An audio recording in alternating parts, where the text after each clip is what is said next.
कोई म्यूजिक नहीं सुन रही हेडफोन्स के थ्रू, आपको जो ऐसे लग रहा हो मैं कि म्यूजिक सुन रही हूँ, नहीं, मुझे नहीं पता आवाज़ कहाँ जा रही है, कितनी जा रही है, क्योंकि शोर इतना ज़्यादा है कि आपको कुछ नहीं पता चल रहा। लेकिन फिर भी इस शोर में थोड़ा थोड़ा आपको बताती चलती हूँ। मेरे जो बाएं जाने पर आप देख रहे हैं basically that is the man made cotton, और थोड़ा सा आगे चल के आपको दिखाएंगे वो है रियल कॉटन। इन दोनों का मिक्सचर होगा और उसके बाद इससे बनेगा धागा। तो अभी मैं इतना ज़्यादा बोल नहीं सकती क्योंकि बहुत ऊंचा बोलना पड़ेगा तभी आप तक आवाज़ पहुंचेगी। सो इसलिए what am I gonna do, आपको मैं पूरा वर्चुअल जो है वो एक ट्रिप कराती हूँ इस पूरे एरिया का कि धागा कैसे बनता है, because I could not speak more. So let's go and visit the whole process.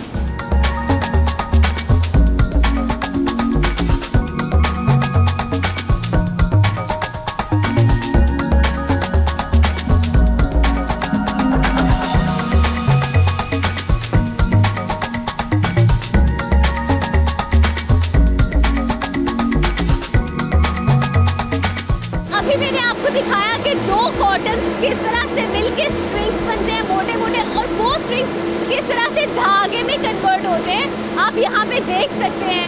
This is kind of something which is really fascinating, क्योंकि हमने हमेशा से अभी तक जो है वो छोटी नलकियाँ देखी हुई है, लेकिन इस तरह से और इतनी मेहनत से काम हो रहा होता है आपको इसका बिल्कुल अंदाज़ा नहीं है। सो बेसिकली ये वो चीज़ है जहाँ पे धागा बन रहा है, and I am getting very much excited to see, क्योंकि मैं पहली बार इस तरह की जगह पे विजिट करी हूँ।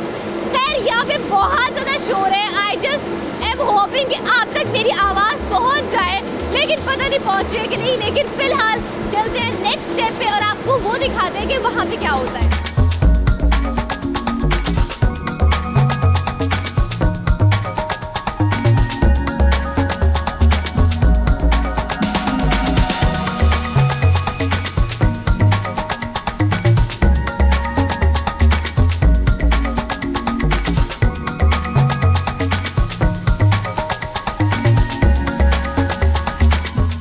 स्पिनिंग का प्रोसेस तो हमने आपको दिखा दिया कि किस तरह से बेसिकली कॉटन से जो कपड़ा है वो उसके बनने तक के प्रोसेस के बीच में जो धागे का प्रोसेस आता है वो किस तरह से बनता है, वो तो हमने दिखा दिया आपको स्पिनिंग के सेक्शन में। अभी चलते हैं अगले सेक्शन में और वहाँ पे देखते हैं कि वो जो धागा जो हमने पीछे बनते देखा था आगे वो कपड़े में किस तरह से चेंज होता है। चलते हैं और वो आपको दिखाते हैं।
वेविंग के बाद जो अगला स्टेप है वो प्रिंटिंग का है, और आप यहाँ पे देख भी सकते हैं मेरे यहाँ पे दाएं जानिब ये जो कपड़ा आपको नजर आ रहा है बेसिकली 2 स्टेप से ऑलरेडी गुजर चुका है।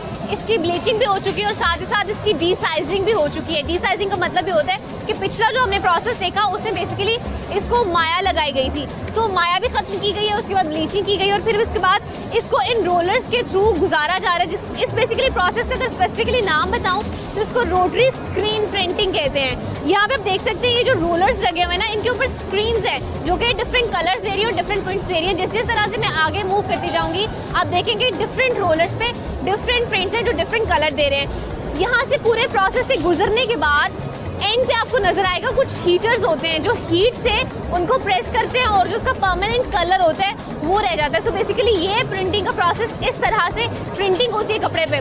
सो अभी चलेंगे आगे और आपको दिखाएंगे अगला स्टेप।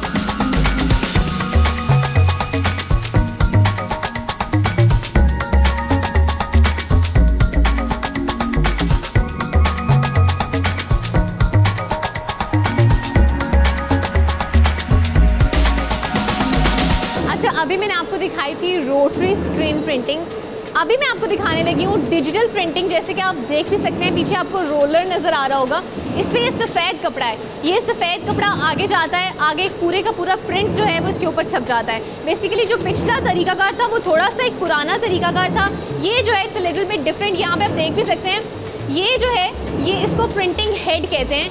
प्रिंटिंग हेड के ऊपर बेसिकली पूरे का पूरा प्रिंट होता है जो सफ़ेद कपड़े के ऊपर छाप देता है। सो बेसिकली यहाँ पे ये जो होता है प्रिंट डल रहा होता है, और यहाँ पे आगे देख भी सकते हैं ये कंप्यूटर की स्क्रीन आपको नज़र आ रही होगी, यहाँ से प्रिंट निकलता है। अब डिजिटल प्रिंटिंग मशीन में और जो रोटरी स्क्रीन प्रिंटिंग मशीन मैंने आपको दिखाई थी, इन दोनों में फ़र्क ये है, वहाँ पे बेसिकली रोलर्स लगे होते हैं। वो रोलर्स जो होते हैं ना, वो एक रोलर पे एक प्रिंट आ रहा होता है, लेकिन इसकी खास बात ये है कि पूरे का पूरा प्रिंट जो है कंप्यूटर से आप लेते हैं। आप पीछे देख भी सकते हैं कि पूरे का पूरा जो प्रिंट है ना वो छप रहा है। सो प्रिंटिंग मशीन में ये जो अभी डिजिटल है इसमें, और रोटरी स्क्रीन जो पिछली मशीन मैंने आपको दिखाई थी, इन दोनों में फ़र्क ही है।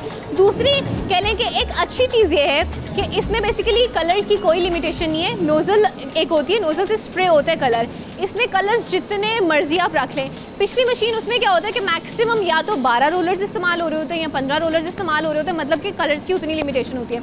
लेकिन यहाँ पे आप अनलिमिटेड कलर्स चूज़ कर सकते हैं और डिज़ाइन भी आप अनलिमिटेड डिज़ाइन चूज़ कर सकते हैं, क्योंकि वहाँ पे सिर्फ स्पेसिफिक डिज़ाइन होते हैं। लेकिन यहाँ पे आप देख सकते हैं एक प्रिंट तो आपके सामने मौजूद भी है। And to all the girls and to all the women out there, सारी ख़वातीन जो कि बेसिकली इस तरह के प्रिंट पहनती हैं, मैं उनको बताती चलूँ कि ये जो प्रिंट अभी आपके सामने मौजूद है, ये तरीकाकार है, इस तरह से कपड़ा बन रहा होता है, और ये वो कपड़ा होता है जो बाद में आप अल्टीमेटली जब मार्केट में आता है तो आप पहन रही होती हैं।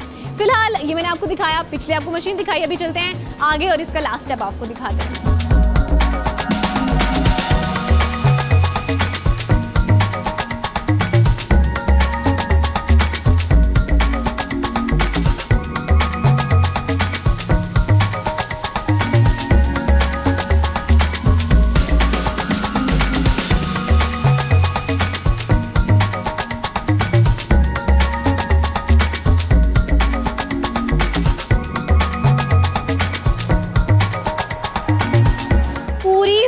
विजिट करने के बाद I have reached to this point जहाँ पे पैकेजिंग बेसिकली हो रही होती है। ये जो पूरा सेक्शन आपको नज़र आ रहा है, ये पैकेजिंग का सेक्शन है, और मेरे पीछे भी इनफैक्ट आप देख सकते हैं लोग काम कर रहे हैं। मेरे दाएं जानिब आपको और बाएं जानिब भी इनफैक्ट नज़र आ रहा होगा बहुत सारे बॉक्सेस जो हैं वो पैक्ड हुए पड़े हुए हैं।